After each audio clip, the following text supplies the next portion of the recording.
parents et amis avec Gilles Parent.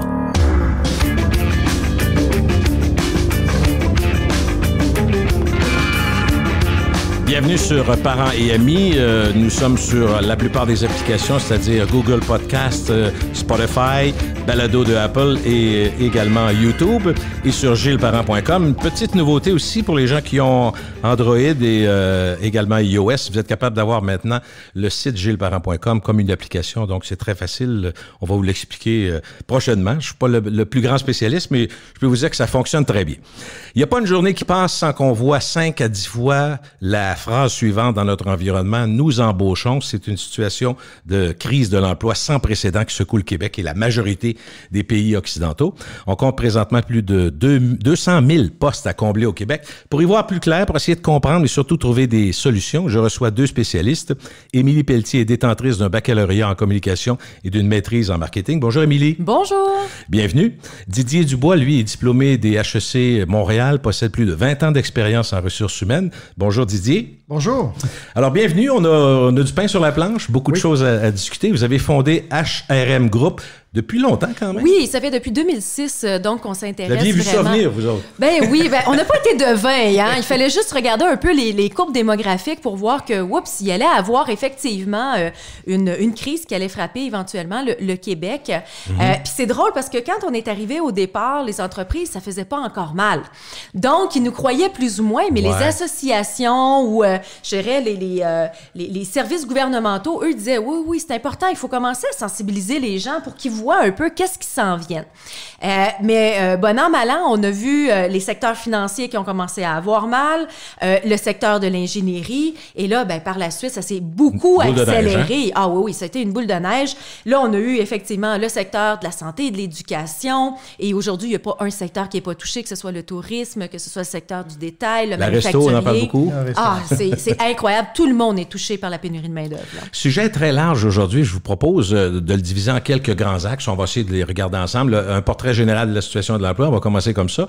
Les secteurs qui sont les plus touchés. On va essayer de toucher aux principales causes de la crise. Les conséquences. Il y en a beaucoup de conséquences qu'on voit maintenant, mais qu'on va peut-être voir plus tard. Et surtout, les pistes de solutions à la crise. Si on parle du portrait général de la situation de l'emploi, on entend perte de contrat, annulation d'investissement, fermeture forcée, économie ébranlée, employés, employeurs surchargés, les jeunes générations qui n'ont pas la même façon de voir leur travail que les générations précédentes, ça en fait beaucoup. Mais je vais commencer avec vous, Didier, comment on est arrivé là? Alors, si on regarde un petit peu, comme on disait, au niveau comme mentionnait Émilie, au niveau de la courbe démographique, c'était prévisible. La seule chose, on voit depuis 1976, il y a vraiment une tendance à la baisse. Et on voit aussi loin que ça? Ah oui, 1976, on voit une courbe qui va jusqu'à aujourd'hui, finalement, avec un taux de chômage record. Donc, là, on est à 5,7, mais on est descendu à 4,5. Oui. Au mois de février 2019. Ce qu'il faut bien comprendre, c'est que quand on regarde à court terme, il y a des soubresauts.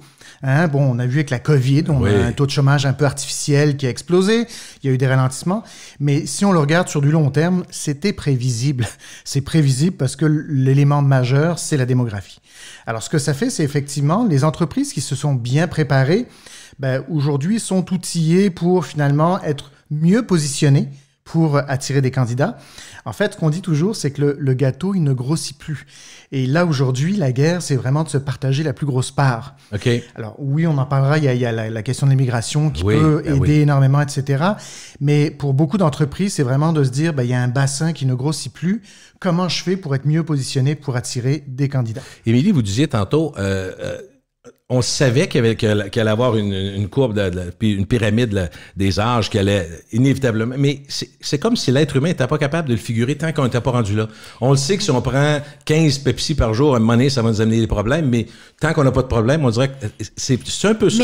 C'est tellement ça. Tant qu'on n'est pas au pied du mur, tant que ça n'a pas fait mal aux organisations, on dirait qu'on n'était pas prêt à changer. En fait, je dirais que les départements RH le voyaient venir, étaient prêts à amener des changements, mais un changement, ça ne s'opère pas seul dans une organisation. Il faut aussi que la haute direction, il faut aussi que nos gestionnaires embarquent avec nous pour être capables aussi de s'ajuster puis de s'assurer finalement qu'on répond aux attentes puis aux besoins. C'est un peu de la prévention, vous vouliez faire faire d'avance prévoir ce qui va arriver. Puis c'est comme la santé. Hein. Souvent, on dit on aime mieux guérir. Quand on a un problème, on va voir le médecin. Mais si on faisait attention avant, c'est quelque chose de tout à fait psychologique et humain, ce qu'on vit là. Puis c'est drôle parce que quand on a sorti notre premier livre, on l'a écrit avec un professeur universitaire qui s'appelle Denis Morin, qui est à l'UQAM. Ouais. Et Denis nous disait toujours, vous allez voir, on s'en vient dans l'âge d'or des ressources humaines. Puis à chaque fois, on disait, on n'est pas encore rendu, Denis. On s'en vient, mais on n'est pas encore rendu. Aujourd'hui, on a vraiment de l'écoute. Donc, il y a vraiment une belle latitude qui est laissée dans les organisations, justement, pour se dire, OK, est-ce qu'on peut pas faire les choses autrement? Est-ce qu'on peut pas utiliser finalement cette pénurie de main-d'œuvre-là pour repenser nos méthodes de travail puis l'utiliser comme un tremplin justement pour s'améliorer au sein des organisations? Les impacts, Didier, sont très grands. Hein. Présentement, il y a des... Alors, le premier impact, bien entendu, c'est une manque de monde pour faire le travail. Hein. Donc, j'ai des postes qui sont à combler et ça va faire qu'on va faire travailler plus les autres. Donc, dans le réseau de la santé, on appelle ça du TSO, mais en milieu manufacturier, il y en a aussi du temps supplémentaire. Donc, premier impact qui est là. Le deuxième qu'on va voir, c'est des refus de contrats. Donc, de plus en plus d'entreprises qui vivent cette pénurie refusent des contrats, tout simplement, ils ne sont pas capables de livrer la marchandise. OK, pas juste parce qu'ils ne veulent pas, parce qu'ils peuvent pas. Non, ils les ont, les contrats, mais ils ne peuvent pas livrer. Dans les autres effets qu'on va voir mais à juste moyen... là-dessus, quand vous dites ça, moi, je vois tout de suite un problème, c'est que les employés qui sont là, à qui on n'est pas capable de mettre des collègues puis des confrères. C'est de la fatigue, c'est de la surfatigue, c'est de l'absentéisme. On parle beaucoup des infirmières, des infirmiers puis du monde de la santé parce qu'ils sont très, très sollicités, mais ça doit être la même chose dans un PME et dans bien d'autres entreprises. Tout à fait. Avec des effets qui vont venir, oui, sur la santé des travailleurs, avec aussi des effets qui sont plus insidieux. Vous l'avez sûrement déjà vécu, aller dans une entreprise de service et faire face à un préposé ou à un employé qui a vraiment pas de façon. Mais c'est juste que l'entreprise, c'est la seule personne qui a trouvé à embaucher. Fait que c'était pas le meilleur, c'était le moins près, mais on l'a embauché pareil. Donc, un des autres effets, ça va être sur la qualité. La qualité des services et des produits. Si je manque de monde, puis je suis moins sélectif par rapport aux employés que j'embauche, ben ça va se ressentir quelque part sur la qualité. Et nous, les gens qui nous entendent, le vivent dans des situations qui sont abracadabrantes, dans le sens où ils n'ont jamais vu ça. Exemple, je vous donne un exemple très précis. La fin de semaine dernière, il fait très beau. On a eu un beau mois d'octobre. Et on est en ville pour la fin de semaine de la... Comment on appelle? L'Action de grâce. Bon, c'est ça. Et donc, dimanche, lundi, c'est congé. Moi, je suis à la ville de Québec. Donc, on se promène. Il y a énormément de monde, des citoyens de Québec et des régions qui sont là puis qui sont venus passer un moment. On se rend compte que vers l'heure du midi, 1h, 2h de l'après-midi, 3 restaurants sur 5 sont fermés. Puis là, on parle des grandes chaînes à Québec, les Cochons d'Inde, les gros Archibald, et plusieurs étaient fermés. Et là, on voyait des terrasses qui étaient juste attachées. Les chaises sont attachées avec des chaînes. Les gens s'assoient là avec leur Subway. Puis on trouvait ça hallucinant de voir ça. Et ceux qui étaient ouverts uniquement la terrasse. Pas parce que... Puis à l'intérieur, il y a de la place, mais il n'y a pas de monde. On parle pas d'employés. Fait que là, pour le public qui nous entend, je le dis parce que c'est un exemple frappant. Tu l'as devant toi, tu l'as vécu. Il n'y a pas d'employés. On parle de bris de service dans la santé parce que la santé, c'est très important. Oui, c'est un impact sur nos vies. Mais les bris de service, on les vit déjà quand on achète des produits puis que ça prend 2 à 3 mois de plus à arriver. Parce qu'on le voit pas, mais donc vous dites ce qu'il y a en arrière. Exactement. Le transport, ce qui vient de la Chine, qui vient de l'Europe, ça c'est ralenti. Il y a pas la livraison même en Amérique du Nord, c'est des choses qu'on voit moins. C'est pour ça que je parlais de l'exemple des restaurants en fin de semaine. C'est une chose que les gens ont vue. Mais vous dites ça touche partout. Tous les secteurs. Ça touche partout. Puis il faut pas oublier non plus que le fait qu'on manque de personnel ou qu'il y a un plus gros taux de roulement, là, parce qu'effectivement, le monde ne sont pas fous non plus. Ils magasinent leur emploi. On va en reparler. Oui. Mais ils vont magasiner leur emploi. Bien, ça fait en sorte qu'on perd l'expertise. On perd le savoir-faire. Donc, c'est sûr et certain que quand Didier parle de tout ce qui est la qualité des produits et des services, bien, ça aussi, ça vient impacter directement. Puis, il faut trouver comment on est capable, finalement, de freiner cette perte de connaissances-là puis d'expertise-là pour assurer la pérennité de nos organisations. Souvent, on parle des entreprises, souvent, puis on dit, bon, il y a de la technologie, tout ça, c'est vrai. Mais si tu n'as pas le capital humain, ça veut dire qu'il y a même des compagnies qui ont probablement vous devez le vivre avec vos clients puis les gens avec qui vous travaillez, qui ont des opportunités, qui sont obligés de dire non, parce qu'on ne sera jamais capable de le faire. On va manquer de monde, on n'aura pas la qualification pour le faire. La phrase n'est pas de nous, mais on le répète toujours à nos clients, on leur dit, c'est pas les entreprises qui créent de la valeur, c'est les employés. qui crée de la valeur. Et donc, si j'ai pas d'entreprise, si j'ai pas d'employés, ben, j'ai pas d'innovation, j'ai pas un produit qui va répondre aux standards de qualité. C'est beau d'avoir de la machinerie, mais on n'est pas rendu au point où l'humain a plus sa place, puis on peut s'en passer complètement. Mais au contraire. Un des beaux changements qu'on a vu apparaître, je dirais, là, dans les dernières années, c'est que dans les axes stratégiques des organisations, on ne voyait pas l'emphase sur l'expérience employée ou la mobilisation des employés. C'était rarement un axe stratégique de l'organisation. Or, maintenant, ça fait partie des plans stratégiques pour les prochains 3 à 5 ans. Et ça, c'est une belle évolution. Puis, c'était le temps que ça arrive, là. Entre vous et moi, là, c'est beau de penser aux clients, c'est beau de penser aux investisseurs, mais on n'a pas, comme Didier mentionne, de produits ou de services si on n'a pas d'employés pour les livrer, pour les mettre en place. On a l'impression que tout le monde, je vous pose la question parce qu'elle me vient en tête, on a l'impression que tout le monde est touché à peu près de la même façon dans à peu près tous les domaines. Est-ce que vous connaissez quand même des domaines ou des secteurs ou des entreprises qui avaient pris plus au sérieux les problèmes à venir il y a 10, 15, 20 ans et qui sont un peu moins touchés? Ça existe-tu des domaines, mettons? Il n'y a pas des secteurs en tant que tels. Il y a des joueurs un peu à part qui, eux, oui, ont pas été devins. Dans leur politique, dans leur façon d'être, dans leur culture, eux étaient un petit peu plus innovants. Ils ont regardé aussi les statistiques qui s'en venaient puis se sont dit, OK, qu'est-ce qu'on peut faire? Ils ont préparé une relève, possiblement? Exactement, ils ont préparé la relève. Ils ont repensé leur méthode de travail, donc en robotisant, en amenant leurs gens dans des formations pour élever leur niveau d'expertise, justement pour... Mise à jour de leurs connaissances. Exactement. Donc, c'est clair, net et précis que ces entreprises-là, aujourd'hui, ils s'en sortent gagnants, mais haut la main. Mais c'est pas la majorité du marché. Non.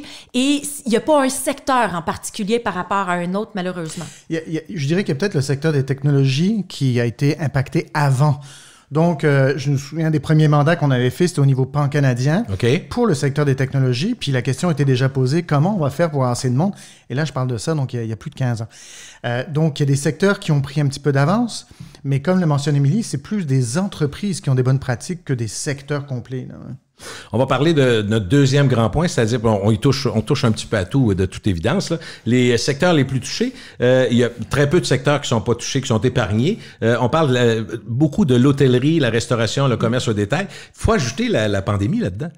Oui. C'est un élément, on le dit circonstanciel, mais on se rend compte que des éléments de la pandémie, autant pour la nature humaine que la façon de vivre, le travail, entre autres, il y a des choses qui vont rester à jamais.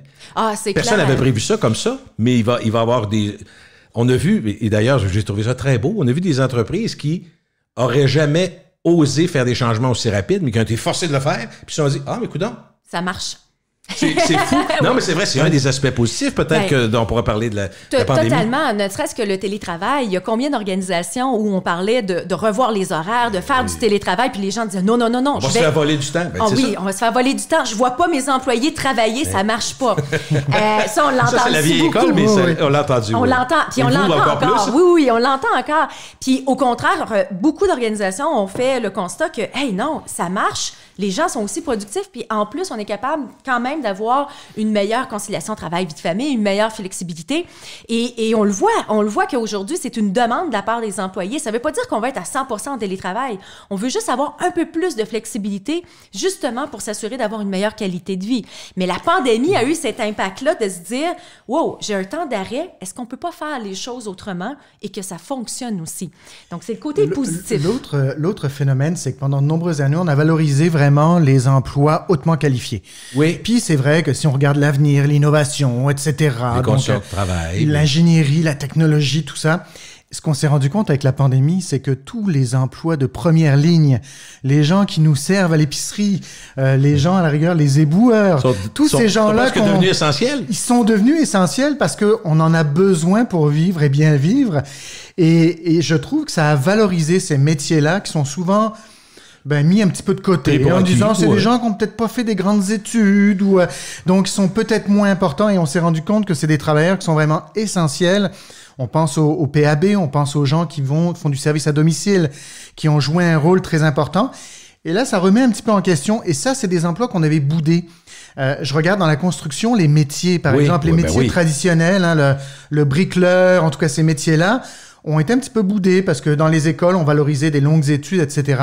Aujourd'hui, si tu n'allais pas à l'université, tu n'étais pas quelqu'un. Exactement. Mais aujourd'hui, on se rend compte qu'il y a bien des plombiers et des électriciens qui font 150 000 par année. Là. Oui, ils s'en sortent très bien. En masse. Puis tous ceux qui ont fait des travaux dans la pandémie se sont rendus compte que trouver quelqu'un qui vienne faire son ciment, trouver quelqu'un qui vienne faire sa plomberie, ça a été très difficile. Il faut étirer le crayon un peu plus longtemps. Exactement. Et donc, ça, je trouve que c'est une belle prise de conscience que il y a plein de métiers qu'on ne voyait pas qui sont essentiels. Malheureusement, pour certains, il est un petit peu tard parce qu'effectivement, trouver des soudeurs, les soudeurs, ça fait des années qu'on en a besoin, mais là, c'est pire que pire. Par exemple, trouver des chauffeurs. Des mécaniciens machines fixes. C'est des gens qui sont vraiment essentiels et à quelque part, on n'a pas valorisé ces métiers-là. Quand on connaît nos parents ou nos grands-parents qui, eux autres, avaient le standard d'une vie de travail, volontairement, je le mets grossier, mais on va se comprendre, ils commençaient à travailler à 23 ans, 24 ans. Pendant 30 ans, ils étaient chez Bell Canada. Puis après ça, ils prenaient leur retraite. 3 ans après, ils mouraient. Parce qu'ils mangeaient du beurre, ils faisaient pas attention. Aujourd'hui, il y a beaucoup de choses qui ont changé. Mais on voit qu'il y a quand même, chez les jeunes, une différence très grande sur l'importance du travail par rapport à leur vie. Donc, ça me fait penser que le travail doit absolument être plus que du volume, il doit être attractif. Les entreprises doivent faire attention parce que l'avantage, entre guillemets, tu sais, on dit souvent, entre l'offre et la demande, mais il y a beaucoup de demandes, puis les jeunes peuvent choisir. Quand tu demandes à des jeunes de 20-25 ans, on dit, moi, 5-10 jobs dans ma vie, je m'en fous, là. Ah non, mais il n'y a plus de crainte de perdre parce que c'est autre chose. C'est une tendance qu'on a vue arriver sur le marché avec la génération X. La génération X, là, on se situe dans les années 70 jusqu'à peu près 80, là, okay. grosso modo. Les gens qui ont là. une trentaine d'années aujourd'hui. Non, la génération X, c'est plus la génération de Didier, 40? donc entre 50 et 60, là, à peu près. C'est bien vieux! Oui, c'est ça que j'allais dire, tu dévoiles mon âge, ça marche pas. Okay. Je voulais être fin, mais ça n'a pas marché. Ça n'a pas marché, hein? Et c'est une génération qui l'a eu un petit peu plus difficile parce que les boomers étaient en place. Bien installés. Bien installés. Pour pouvoir croître dans les organisations, bien souvent, il n'y avait pas le choix de changer d'organisation pour pouvoir se développer, pour pouvoir avoir une carrière. Il y a eu beaucoup d'entrepreneurs dans cette génération-là aussi qui ont dû créer leurs propres emplois. Et donc, on a commencé à voir le phénomène de changer d'emploi un peu plus régulièrement avec cette génération-là. Mais même quand on est parti à HRM en 2006, il y avait des recruteurs qui nous disaient « Oh mon Dieu! » Il a changé trop souvent d'emploi, on ne l'embauchera pas, il ne sera pas stable dans mon organisation. On l'a entendu beaucoup. Or, ce qu'on a vu arriver avec la génération Y et la nouvelle génération, c'est que tant et aussi longtemps que je n'ai pas trouvé mon sweet spot, donc l'endroit où je suis bien, mon X, c'est clair que je vais continuer à magasiner, je vais essayer des choses et c'est pas plus mal parce que c'est autant pour la mobilisation de l'employé qui va amener de la performance dans l'organisation aussi, on ne se le cachera pas. Donc, oui, on va se déplacer un peu plus, on va continuer de se développer parce que, les jeunes, après 1 an ou 2, ils ont l'impression d'avoir fait le tour du jardin. Donc, il faut changer, il faut voir autre chose. Et là où on voit un petit peu plus de stabilité, c'est en fonction de là où ils sont rendus dans leur vie. Oui, okay. Donc, quand on commence à avoir une famille, là, on va chercher un petit peu plus de stabilité. Là, on va chercher de quoi être stable aussi pour l'hypothèque, pour la maison, pour la voiture, etc., etc. Et c'est là où on voit un petit peu plus de stabilité qui s'installe. J'ai vu une étude qui est européenne, donc probablement qu'il y a peut-être des nuances par rapport à ici, mais il y avait, dans cette étude-là, 50% des jeunes disaient « Moi, je suis prêt à gagner moins si mon travail fait plus de sens. » Je l'entends. C'est quand même énorme. Et je vais prendre mon exemple. Moi, j'ai un grand garçon adulte, vu qu'on connaît maintenant mon âge, qui en est à sa première job sérieuse, on va dire. Très bon salaire. Il est bien content de son salaire, mais la première chose qu'il m'a dit, c'est l'autonomie qu'il a dans son travail. Le fait qu'on lui fasse confiance, puis et il est super engagé dans sa job, il travaille très fort. Le salaire, c'est une chose, mais il y a tout le reste aussi. Et chez nos jeunes, je pense qu'ils ont une belle maturité par rapport à ça. Alors, c'est vrai que si on leur offre 25$ de l'heure ou 35$, de prime abord, ils vont peut-être aller vers le 35$, là. Oui. Mais après ça, au quotidien, une fois que la paye, elle est là, puis qu'on a payé nos comptes, là, le quotidien, c'est pas le salaire, là. Le quotidien, c'est l'équipe. Le quotidien, c'est comment mon patron travaille avec moi, comment il me traite, qu'est-ce qu'on me propose comme défi, qu'est-ce que j'apprends. Tous ces éléments-là, je pense que nos jeunes nous apprennent beaucoup là-dessus. Ils nous disent, wow, le salaire, oui, mais il n'y a pas juste ça dans la vie, là. Non, et ça, c'est une belle maturité, je pense qu'il faut vraiment considérer. Toutes les technologies aussi qui nous entourent. Pensons au téléphone cellulaire. Là. Ouais. Bon, le téléphone intelligent, s'il rentre si le travail rentre dans notre vie personnelle, ben il faut s'attendre que la vie personnelle embarque sur le travail aussi. Il y a eu toute l'avancée des technologies qui a amené aussi un gros changement dans le mode de fonctionnement du travail.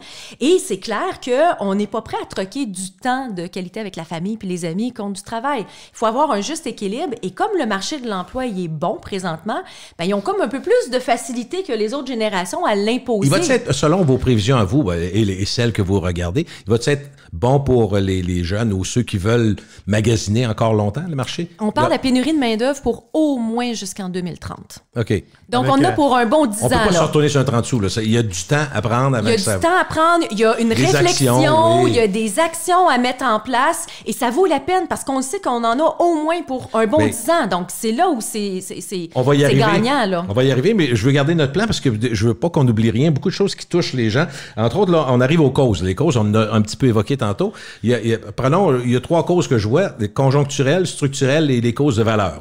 On les décortiquera. La première conjoncturelle, évidemment, la PCU, l'aide gouvernementale, très décriée par les gens d'affaires après plusieurs mois parce qu'ils ont dit, on a compris, mais à un moment donné, puis certains ont dit, si vous aviez eu la même idée, le même argent, puis c'est des milliards que le gouvernement a donné, pourquoi ils ne l'avaient pas donné aux entreprises qui auraient pu le faire directement avec leurs employés, s'assurer d'avoir une pérennité puis de garder les employés? Il y a plusieurs idées qui ont été émises. Mais parlons, votre analyse du plan, de ce plan-là, PCU, l'aide aux entreprises et aux individus.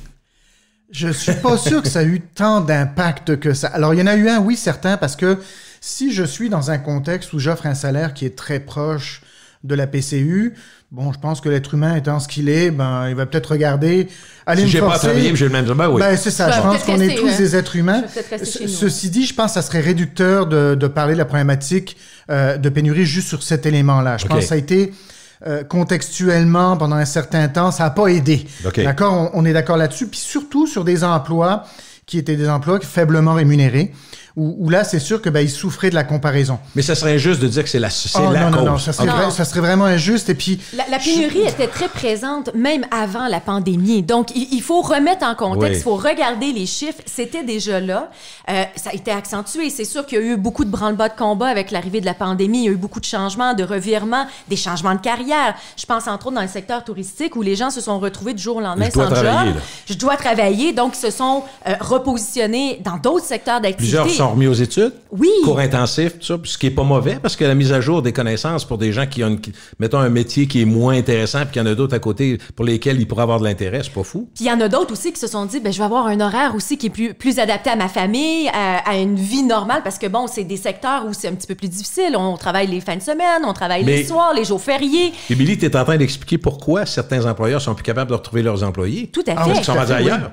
Ils ont complètement changé de secteur, tout à fait. La pénurie, ça a été un accélérateur de transformation au niveau du monde du travail. On l'a vu, on en parlait avec le télétravail, ça a accéléré. Un catalyseur, vraiment. Mais même pour les gens qui se posaient des questions, puis des secteurs qui ont à repenser peut-être leur façon de faire, là, ça les a mis vraiment au pied du mur et ils n'ont plus le choix parce qu'ils sont plus capables de récupérer leurs employés. Il faut qu'ils repensent les modèles d'affaires, définitivement. L'autre élément qu'il faut mentionner, c'est l'élément structurel. La différence entre ce qui est offert, on parlait de 200 000 jobs, et les compétences requises pour faire ces jobs-là.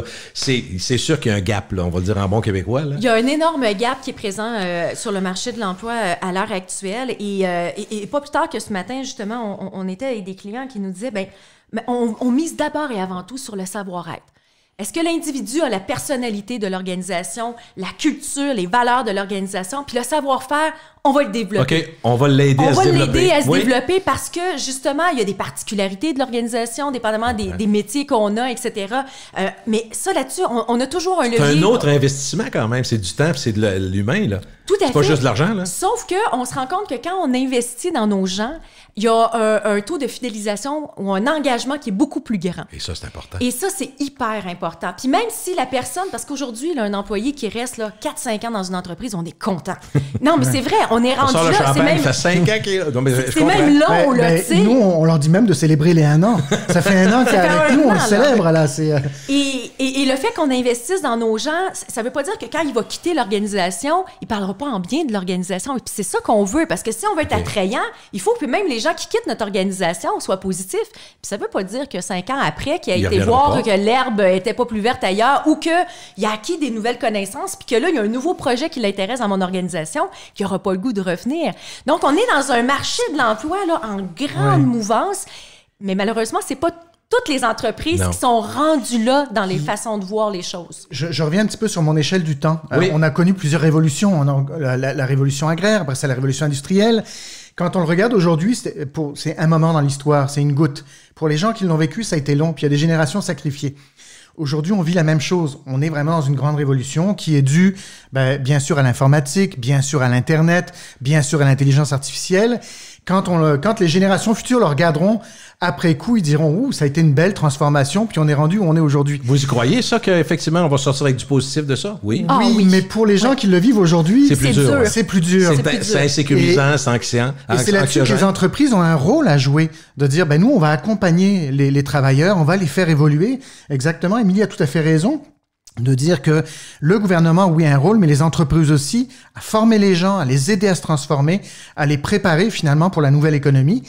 Parce que si on le fait pas, il va y avoir des perdants, il va y avoir des gens qui vont tomber entre deux chaises, et ça, on n'en veut pas, on a besoin de monde, on veut que tout le monde contribue. Dernier élément de des grandes causes, c'est les valeurs. Et ça, on l'a évoqué un peu tantôt, les jeunes n'acceptent pas n'importe quel job aujourd'hui. Pas juste les jeunes, mais des gens qui sont dans des jeunes. Jusqu'à 30, 40, 50 ans, c'est jeune aujourd'hui quand même. Mais c'est vrai, cet élément-là de valeur, qui est, je ne dis pas que nos grands-parents n'avaient pas, mais il y a plus une habitude, puis une fidélité, pas les yeux fermés, mais pas loin. On est ailleurs, là. On est complètement ailleurs. Les gens, je pense qu'ils ne le regardent pas contre l'organisation, mais le regardent plus en tant que développement personnel. Oui. Et en plus, le marché de l'emploi, il est bon. Donc, il permet ça en plus. Tu as le droit d'être égocentrique un peu parce que tu as des possibilités. Là. Puis, quand on parle aux jeunes puis qu'on leur dit « Oui, mais tu es moins fidèle », ils nous disent « Non, je suis pas moins fidèle. Le temps que je suis dans l'organisation, je suis là. Je suis à 100%, je suis fidèle à l'organisation. Mais après ça, quand j'ai l'impression d'avoir fait le tour du jardin, comme on disait tantôt, j'ai le goût de changer de défi, j'ai le goût d'aller voir ailleurs qu'est-ce qui se passe pour continuer mon développement. Puis ça aussi, il faut le garder en tête. Et encore une fois, c'est pas tous les entrepreneurs non plus qui l'ont intégré, disons-le comme ça. Le rapport de force a changé sur le marché. Hein? Et je vais faire un parallèle intéressant. Quand il y a quelques mois, quelques années, on allait acheter un véhicule, il y avait plus de véhicules sur le marché. Donc, le vendeur, il fallait vraiment qu'il fasse un effort pour nous vendre que son véhicule est le meilleur. Là, aujourd'hui, il y a des pénuries de pièces, là, puis on est mal pris, et on prend un petit peu celui qui est dans la cour, puis on est moins regardant. C'est l'inverse dans le marché du travail. Marché du travail, pendant longtemps, je regarde en 92, il y avait 12,5% de chômage, 1992. Donc, les entreprises disaient, voici la job que j'ai à offrir, c'est ça, ou va voir ailleurs. Là, ça s'est renversé, mais dans le sens inverse. C'est les candidats qui ont le gros bout du bâton et qui commencent à exiger des choses des employeurs. Et ce qu'on disait avant, ça n'a pas d'allure, il n'est pas question qu'on offre ça. Aujourd'hui, les employeurs doivent se dire, peut-être qu'on pourrait le regarder. Je donne un exemple qui est courant, d'avoir des animaux de compagnie au travail. Si on avait parlé de ça il y a 15 ans, les gens auraient dit, êtes-vous fous? Franchement, amener son chien au travail, ça n'a pas d'allure. Aujourd'hui, surtout, on le voit, surtout dans les entreprises en technologie, les startups, les gens disent, pourquoi pas, si ça peut faire que mon employé est plus heureux puis je vais le garder plus longtemps, avant de dire non, je vais y penser. Didier, venez de toucher aux startups. Je veux juste savoir si leur façon de faire différente, innovante. Moi, j'ai été allé visiter Amazon, puis les employés, tout est ouvert, la cafétéria, il y avait les jeux, tout ça. Je vous dis pas que tout le monde va faire ça, mais est-ce que cette façon, la coolitude que ces grands-là de l'Ouest américain, ça a eu une certaine influence sur même les plus petites qui veulent s'inspirer sans faire la même chose? Non, mais clairement, parce que en plus, avec les nouvelles technologies, le web, tout le monde voit ça, puis se dit, mais pourquoi pas chez nous? Puis gardons en tête, avant la COVID, le nombre de temps qu'on passait... Parce qu'on est plus à la maison. C'est ça, on est plus à la maison, mais nombre de temps qu'on passe au travail.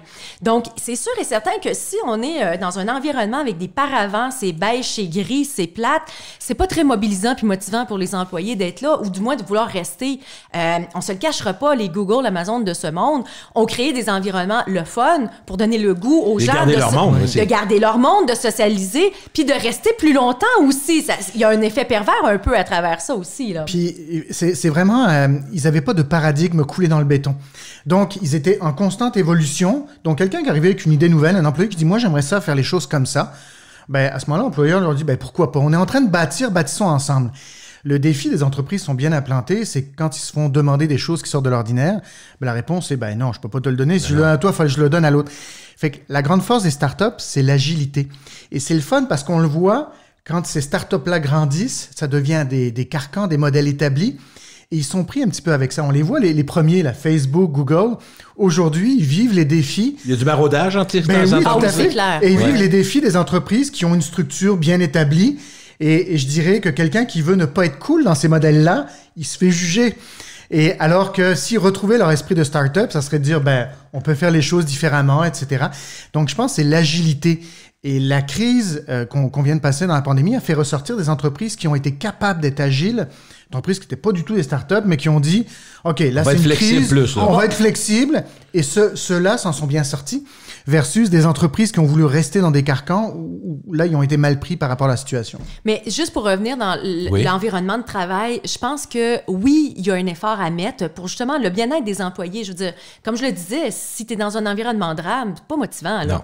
Mais je pense que c'est quelque chose qu'il faut travailler avec les employés.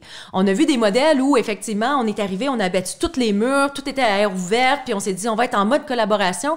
Et plusieurs personnes devaient parler avec des clients, puis là, ça se retrouve au téléphone, puis on empêche de travailler les autres, etc. Donc, il faut penser ces environnements de travail-là aussi avec les employés et en fonction des besoins aussi des employés. Donc, il y a une logique en arrière de ça là, à développer, c'est clair. Puis, ne pas les prendre comme des modèles prêts à utilisation. Je dis toujours à la blague, je connais pas d'employé qui m'ait dit « Je ne quitterai jamais cette entreprise parce qu'il y a une table de poule, ça me fait rester. » C'est pas ça. C'est pas le fait d'avoir une table de poule, c'est le fait de dire « On a le droit au travail d'avoir du plaisir avec ses collègues. » L'idée en arrière, c'est ça. Puis dans certaines entreprises, c'est une table de poule. Dans d'autres, on a vu une entreprise qui a une rampe de skate. Oui. Et donc, il faut comprendre cette dynamique-là, c'est que aujourd'hui, les jeunes et les moins jeunes, on veut que le milieu de travail soit un milieu de vie. Et donc, c'est pas de recopier les modèles des startups ou de la Silicon Valley, c'est de trouver son propre modèle qui traduit cet esprit-là. Oui, on est capable d'avoir du plaisir au travail puis d'avoir du fun avec les collègues. Il faut que ce soit en lien avec l'image puis la culture de l'organisation puis les valeurs de l'organisation. Pour que ça fasse du sens, il faut que ça émane de l'organisation et non pas faire un copier-coller comme tu dis, là.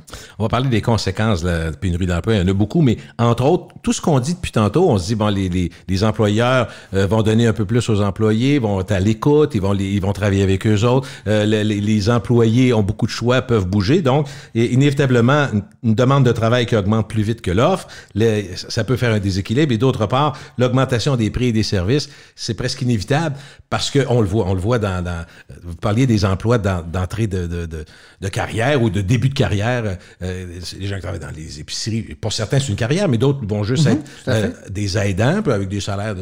Au départ, c'était 12, 13, 14. On est rendu à 16 avec des bonnies, des primes. Fait que oui, puis plus. Alors, inévitablement, on le voit, il y a une inflation qui s'installe, qui est assez forte. Est-ce qu'il y a un déséquilibre? Parce que là, les entreprises n'ont pas le choix. Faut qu'ils gardent leur monde, faut qu'ils les intéressent, puis ils ont besoin de monde. Alors, ils peuvent pas ça va nous coûter cher tantôt. Parce que c'est ça, moi, ça me semble évident. Moi, j'entends les gens qui disent, franchement, les restaurateurs devraient payer plus leurs employés. Mais ce qu'il faut que les gens gardent en tête, c'est que si le restaurateur paye plus, leur table, elle va leur coûter plus cher aux consommateurs. Donc, notre repas au restaurant va nous coûter plus cher par la force des choses. C'est déjà commencé, mais ça, à l'épicerie, on l'a vu, comment ça coûte plus cher. Exactement. Donc, c'est des changements, encore une fois, de paradigme. Et il faut être prêt à accepter ça, qu'il y aura peut-être moins de services, mais des services auxquels on va avoir accès de plus grande qualité et ça va nous coûter plus cher. C'est sûr que ça coûte plus cher. Et l'autre affaire, juste là-dessus, j'entendais dans une nouvelle, c'est rien de négatif ce que je dis, mais je me dis juste, je disais à ma blonde, vois-tu où on est rendu là?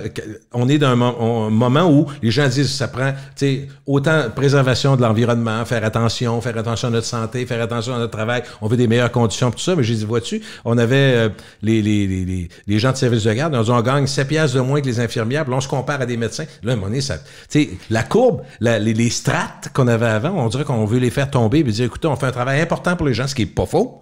Le service de garde est essentiel. Mais comment on le mesure quand on se compare à des gens qui ont pas les mêmes études, qui ont pas le même travail? Moi, je pense qu'il va y avoir un clash, là aussi. On en parle moins, là, mais... Il y a une réflexion vraiment à avoir parce que, oui, je pense qu'il y avait un ajustement à faire. Il y a certains secteurs d'activité, là, qu'il y avait vraiment un ajustement à faire, puis il faut qu'on se regarde, qu'on se compare, puis qu'effectivement, on fasse ces ajustements-là. Mais à un moment donné, il va falloir que ça l'arrête. Ça peut pas être de la surenchère.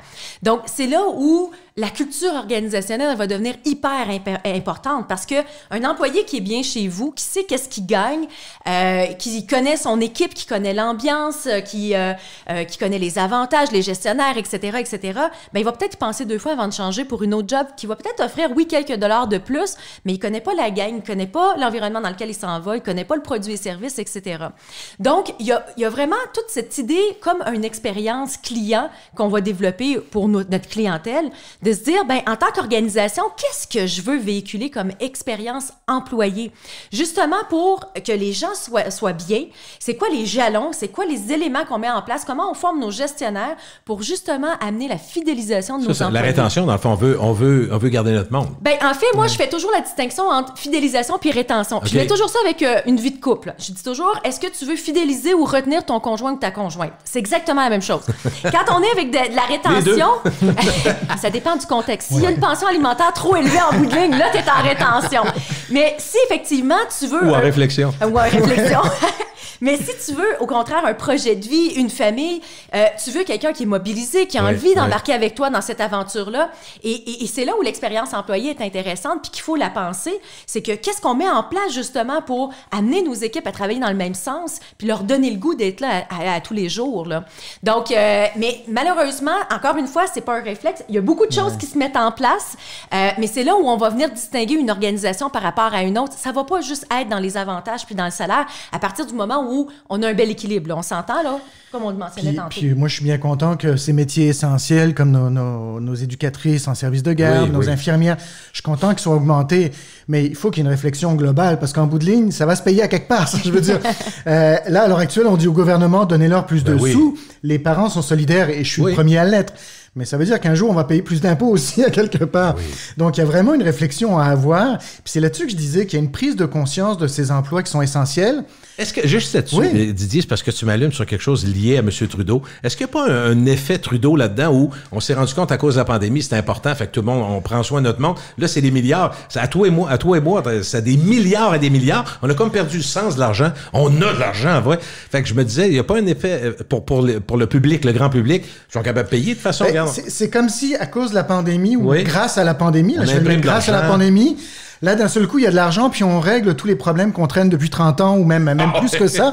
Puis je suis content pour ces travailleurs-là, parce que je suis le premier à dire, mon Dieu, que c'est des gens qui travaillent fort, puis ils méritent amplement de meilleurs salaires. Mais je regarde ça aller, puis je me dis, y a-tu quelqu'un qui compte à quelque part? Puis à un moment donné, il va dire, ça veut dire que, il y a peut-être d'autres métiers à qui on va en donner moins. Hein, et puis j'adore mon médecin, puis je veux pas qu'elle me laisse tomber. Mais peut-être qu'il va falloir les plafonner si on veut en donner plus aux autres métiers. Et donc, il va falloir commencer à réfléchir à tout ça, parce que là, une réflexion globale, la bourse est ouverte, puis ça va loin, là. Il va falloir... c'est jamais très vendeur. Oui, c'est ça. Il va falloir bloquer à un moment donné, là. Juste, on parlait des aspects négatifs, des conséquences de la pénurie d'emploi. On a aussi évoqué un peu des aspects positifs. Souvent, en situation de crise, l'être humain est de même, mais les entreprises vont être forcé d'innover, forcé de trouver des nouvelles façons de faire, forcé de faire du ménage, forcé d'élaguer. Fait qu'il y a peut-être cet aspect positif-là. La crise les oblige à faire des réunions qui sont beaucoup plus pratico-pratiques, puis de s'inspirer des autres. Fait qu'il y a probablement un collectif de connaissances qui se fait. Il y a vraiment présentement une prise de conscience forte et tout dépend de comment on est impacté. Encore une fois, je reviens sur cet élément-là parce que là où ça fait plus mal, je dirais que les gens sont prêts à passer à l'action beaucoup plus rapidement, mais il y a toute une réorganisation du travail à penser, surtout si on regarde le marché de l'emploi. Puis comme Didier le disait d'emblée au départ de l'entrevue, le gâteau, il grossira pas demain matin, là. Même avec l'arrivée de l'immigration, il y a plus de monde qui partent à la retraite que de population active au Québec et le nombre d'immigrants qui vont arriver aussi. Donc, il faut juste voir comment on est capable de revoir nos façons de faire. Peut-être que oui, on va avoir de la technologie qui va embarquer, oui, il va y avoir de la mécanisation qui va embarquer à travers tout ça, mais c'est, je pense, gagnant pour l'organisation de se dire, ben, on est rendu là, il faut évoluer, il faut changer nos façons de faire et je pense vraiment qu'on est dans un moment très intéressant de l'histoire du travail. Tu demandais au début, y a-t-il des secteurs, des entreprises qui sont mieux positionnés? Ben oui, effectivement, ceux qui l'ont vu arriver, puis on disait certaines entreprises qui ont vu arriver la pénurie et qui, à tête reposée, ils ont commencé à réfléchir comment innover pour finalement être plus productifs et s'assurer qu'on soit même de passer à travers la pénurie, ben eux, ils sont bien positionnés. Le grand problème, c'est que la grande majorité des entreprises ont attendu, et là, ils éteignent des feux. Et ils se jettent à droite, à gauche en disant, bon, mais qu'est-ce que je fais? C'est pas très porteur, ça. Tu le fais pour... Non, et ce qu'il faut, c'est qu'ils se disent, bon, ben, puis Émilie l'a mentionné, on est comme ça, il va y avoir un pic dans 5 ans où on va être au pire de la situation, et on est comme ça pour 10 ans dans cette problématique. Il faut prendre un temps d'arrêt, reculer, puis se dire, OK, qu'est-ce qu'on fait là? On va arrêter de tirer dans tous les sens, puis on va vraiment faire une réflexion pour se dire comment on innove. Parce que le danger d'avoir du monde qui roule sans arrêt dans l'entreprise et qui change d'une entreprise à l'autre pour aller chercher un petit peu plus de salaire ou des conditions, ben c'est que le savoir de l'entreprise, il est dispersé. Et donc là, je peux plus innover. Donc, très important de s'arrêter, de prendre soin des employés, de se dire, prenons un recul pour bâtir avec nos gens plutôt que d'éteindre des feux au quotidien. On est ouvert sur les pistes de solutions. On est rendu, c'est notre dernier grand point, mais c'est un point important. Et je voulais mentionner une phrase que je ne sais pas l'origine, mais je la trouvais très bonne. L'avenir, c'est pas ce qui va nous arriver, mais ce qu'on va faire. Donc, c'est côté action. Donc, pour les pistes de solutions, je sais que votre entreprise avait fait un genre de top 10 des réflexions sur les pistes de solutions. On peut pas obligé de prendre les 10, mais quels sont les éléments majeurs que... Bien, comme Didier le mentionnait tantôt, la première chose, c'est de prendre un pas en arrière. Okay. De vraiment dire, OK, comment on réfléchit finalement au marché de l'emploi et qu'est-ce qu'on veut que les gens retiennent de nous en tant qu'employeurs? Donc, c'est ce qu'on appelle le positionnement employeur. C'est quoi la promesse employeur? Et cette promesse employeur-là va être autant utile dans mon expérience employé, comment je la décline pour la faire vivre au sein de mon organisation, que je vais utiliser pour vendre à l'externe, pour attirer des gens qui vont être bien chez nous. Je pense que l'idée aujourd'hui, c'est pas d'essayer d'avoir tout le monde. Là. Non. C'est vraiment pas... On n'est plus là, on est vraiment dans des approches... Qui sommes-nous? Qu'est-ce qu'on veut? C'est quoi notre ADN? Donc, on s'en va vraiment là, dans des approches très, très, très segmentées, là, où on va apprendre justement à mieux connaître nos candidats, les gens qui sont bien chez nous, de voir c'est quoi l'offre qu'on a à proposer, c'est quoi notre promesse employeur, puis qu'on va faire un peu un match là, à la Tinder là, entre le candidat puis l'organisation. Je ris tout le temps encore aujourd'hui de voir des compagnies qui partent avec des campagnes publicitaires puis qui promettent mer et monde. C'est tellement dangereux présentement dans le marché actuel que justement on attire des gens puis qu'une fois qu'ils sont rendus dans l'organisation, écoute, c'est pas en tout qu'est-ce qu'ils vivent. Résultat, très souvent, ils retournent sur le marché de l'emploi, puis là, eux autres, dans leur réseau, il y a d'autres mondes qui ont étudié avec eux, qui ont travaillé avec eux. C'est pas des bons porte-parole, là. Et non, puis là, ça fait mal, puis t'essaies de revenir après ça avec des stratégies d'attraction, ça fonctionne pas. Il faut vraiment que les bottines suivent les babines, là, tu sais. Ouais. Je pense que c'est la meilleure phrase qui explique la situation à l'heure actuelle. L'autre élément, notre expérience employée, il faut tellement la penser, là. Je le mentionnais tantôt, c'est effectivement, j'ai un positionnement employeur, mais comment je m'assure d'être cohérent par rapport à ça à l'interne? Est-ce que j'ai des bons programmes? Est-ce que j'ai des bonnes pratiques? Est-ce que je forme mes gestionnaires? Est-ce que je m'assure que mes employés soient bien au quotidien? Donc, oui, ça va toucher autant mes gestionnaires, ça va toucher mes pratiques, mais ça va aussi toucher toutes les conditions d'exercice que je vais offrir à mes employés jusqu'au moment où, s'ils décident de partir, comment je gère mes départs? Parce qu'on le disait tantôt, c'est pas parce qu'il y en a un qui part qu'il ne reviendra pas. Non. Donc, il faut apprendre à gérer ça aussi. Et même, on a des compagnies qui vont ressolliciter des gens qui ont quitté l'organisation. Ça fait partie même des campagnes d'attraction de se dire, qui a quitté dans les 4-5 dernières années? Puis est-ce qu'on est capable d'aller rechercher ces gens-là aussi, là? Donc, ça va aussi loin que ça. C'est sûr que juste prendre conscience de ce qu'on a à offrir comme entreprise puis le valoriser. On parlait tantôt des enseignes « Nous embauchons ». On dit toujours, mettre une pancarte « Nous embauchons » sur son entreprise, c'est comme une épicerie qui mettrait une pancarte avec marqué « Nous vendons des légumes ». Ah oui, une épicerie à vendre des légumes. Toutes les entreprises embauchent aujourd'hui. J'en ai vu sur la 20 qui écrivent nous t'embauchons, nous te formons. Déjà, ils commencent à avoir une proposition de valeur. Là. OK, vous allez m'apprendre un métier. Ça, c'est intéressant. On dit toujours à la blague, c'est la bannière ISO qui ont viré de bord puis qui ont mis nous embauchons. Oui, mais pourquoi je viendrais travailler chez vous plutôt que chez ton compétiteur? Et c'est ça qu'il faut venir valoriser. Moi, je vais aborder un sujet délicat aussi, la mécanisation, parce que ça fait peur. Parce que si pendant 10 ans, on mécanise parce qu'on sait qu'on a des besoins de main-d'œuvre, puis après ça, l'économie ralentit. Est-ce qu'on va garder les machines ou les employés? Je pense qu'on connaît la réponse. Hein? Ouais. Et il y a des solutions intermédiaires. Je vais donner un exemple. Les exosquelettes, ça, c'est comme une espèce de sac à dos qu'on enfile qui vient améliorer nos forces physiques. Okay. Il y a 10 ans, c'était de la science-fiction. Vous voyez ça chez Google, etc. Dans des films? Dans des films. Aujourd'hui, il y a des entreprises en construction, en entretien des routes qui en ont. Et l'avantage de ces solutions-là, c'est une solution intermédiaire. C'est que ça me permet que mes employés se blessent moins, déjà, donc ça, c'est bien. Mais ça permet aussi d'embaucher des gens qui, auparavant, n'auraient pas eu la force physique pour faire ce travail-là. Donc, plutôt que d'aller toujours dans les mêmes profils, j'élargis mes bassins. Je vais chercher des gens qui ont des profils différents et je veux amener mon point vers...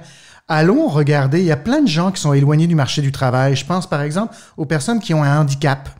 Souvent, les employeurs étaient un petit peu frileux. Ils disaient non, si la personne n'est pas mobile, des problèmes de motricité, je l'embaucherai pas. Ben, c'est dommage, c'est une personne qui a du talent. Ben, aujourd'hui, on le sait que le télétravail, on peut le faire. Donc, ouvrons nos horizons, puis allons regarder toutes ces populations-là qui ont des belles compétences à offrir et que malheureusement, à tort, on a boudé. Donc, oui, il y a d'être plus attirant, il y a de mécaniser, mais il y a aussi de s'ouvrir à des profils différents. Les employés d'expérience, est-ce que c'est par dépit qu'on va les chercher ou ça peut être vraiment un plus? Prendre des gens qui ont pris une retraite hâtive, mettons, qui ont fait 25 ans. Des fois, quand tu fais 25 ans, exemple policier de la SQ qui faisait 25 ans, il commençait à 22, il finissait à 47 ans. T'es pas à bout d'âge, là? Non, puis c'est une belle valeur ajoutée pour l'organisation parce que tu as une expertise qui est là. Souvent, c'est des gens aussi qui sont plus en mode transmission. Donc, qui vont vouloir coacher les nouveaux qui vont arriver, qui vont vouloir justement les former. On les retrouve beaucoup aussi dans le commerce au détail, beaucoup dans le service. Chez Home Depot? Oui, ben oui. C'est un exemple, mais on en voit beaucoup. C'est vrai, tu as une passion à côté. Puis bricoleur, puis go! Viens partager cette passion-là avec tes collègues, avec ta clientèle. Puis c'est souvent des gens que même nous, quand on rentre chez un quincaillier, on va courir après parce qu'on se dit « lui, il sait comment faire ». Le problème de nos entreprises, c'est que au lieu de se dire, ces gens-là, comment je peux les attirer à nouveau et leur offrir quelque chose de différent, ils leur proposent exactement la même chose qu'aux autres. Or, quand les gens prennent leur retraite, ils veulent pas continuer à faire ce qu'ils faisaient. Non. Ils veulent faire des choses différentes. Étonnamment, moi, je me souviens d'avoir participé à un congrès, je pense que ça fait il y a 20 ans, qui parlait des enjeux de main-d'œuvre dans le réseau de la santé. Pour dire si ça fait longtemps qu'on... Et il disait, les retraités qui partent, pour les garder plus longtemps, il faut leur proposer des horaires plus flexibles. Il faut leur proposer d'être beaucoup plus, comme disait Émilie, en transmission de savoir. Ces questions-là, il faut que toutes les entreprises se posent. Comment je peux offrir quelque chose d'intéressant? Et c'est fou parce qu'on les avait, les solutions, il y a 20 ans dans le réseau. C'est intéressant. Dans l'actualité, on a parlé des infirmières qui avaient pris leur retraite, qu'on veut ramener dans le réseau. Les premières choses qu'elles ont dites, ils ont dit, donnez-nous pas du temps plein, c'est pas ça qu'on veut. On a débarqué. Nous, on veut un horaire flexible. Et pourquoi, des fois, on va faire des heures avec le privé? Parce qu'ils nous permettent de faire des heures. On a donné, nous, dans les chiffres de nuit et de soir, on veut plus ça. On est rendu à 55 ans. On est prêt à redonner. Mais écoutez ce qu'on a à dire, puis écoutez notre réalité. On est tellement rendu là, puis pourtant, ils s'expriment. Hein. J'ai une entreprise... Parce qu'on les entend, mais on les écoute pas. Exactement. Ouais, c'est pas la même chose. Mais exactement. Une des régions qui a été très touchée par la pénurie de main-d'œuvre avant la pandémie, c'est toute la région là, du centre du Québec, Drummondville, etc. Puis à un moment donné, on était en conférence avec justement un manufacturier qui nous disait on n'arrivait plus à attirer parce que tout le monde attire et s'était rendu, le bassin s'était épuisé. Et ils ont commencé justement à regarder, qu'est-ce qui fait que nos gens partent? C'est entre autres à cause de l'horaire. Puis ils nous ont dit, ça faisait 90 ans que l'organisation existait, ils ont toujours fait les choses comme ça, puis il n'y avait pas l'écoute justement de changer. Là, s'ils commençaient à fermer des lignes, oups, t'as une minute, est-ce qu'on peut faire les choses autrement? Ils ont sorti 4 horaires de travail différents. C'est un petit peu plus de gestion, c'est plus difficile, mais la main-d'œuvre est au rendez-vous. Donc, c'est clair que le moindrement qu'on re-questionne, donc ça, c'est une des réponses, de re-questionner nos méthodes de travail, de s'asseoir avec nos employés. Je pense qu'il n'y a rien de pire que de rester dans un bureau puis de penser pour nos employés. Aller leur poser la question, comment ça se fait que tu es encore chez nous? Qu'est-ce que tu aimes chez nous? Je trouve ça tellement important ce que tu dis là. Ça me semble une évidence de temps en temps, un petit pool autour de la table. Complètement. Même un vendredi après-midi, jeans avec une petite bière à 4 heures. Qu'est-ce que vous aimez? Puis tu ramasses l'information, tu l'as. Tes gens sont là depuis des années puis ils vont dire pourquoi ils restent. Puis même de leur demander qu'est-ce qu'on pourrait faire pour s'améliorer. Des fois, là, c'est juste des petits cailloux dans les chaussures qu'on serait capable d'enlever puis ça l'enlèverait énormément de frustration. Mais on se fait prendre par le quotidien, on se fait prendre par les opérations, on n'a pas le temps. Et ça, je pense, c'est vraiment un incontournable de prendre la peine de parler avec nos employés. Il y a un dernier point qui recoupe quelque chose dont on entend beaucoup parler. L'immigration, d'une part, qui est un élément, parce qu'à un enfant ou 2 enfants par famille, on comprend qu'on n'y arrivera pas avec les besoins actuels. Et aussi la reconnaissance qui est très difficile dans certains domaines des compétences extérieures. Toi, Didier, tu es originaire de la France, mais il y a des ententes avec la France, mais il y a des pays pour lesquels c'est difficile. Je suis pas en train de dire on devrait tout prendre les yeux fermés, mais il me semble qu'une mise à jour, quelqu'un, par exemple, qui a fait un cours de médecine, je sais pas moi, au nord de l'Europe, il vient ici, puis il est pas capable qu'on fasse une mise à jour de 6 mois, mais qu'on dise pas on peut pas te prendre parce que l'ordre accepte. Il me semble qu'on éjecte assez vite. Il y a eu des pas de fait, hein? Il y a eu quand même des pas qui ont été faits.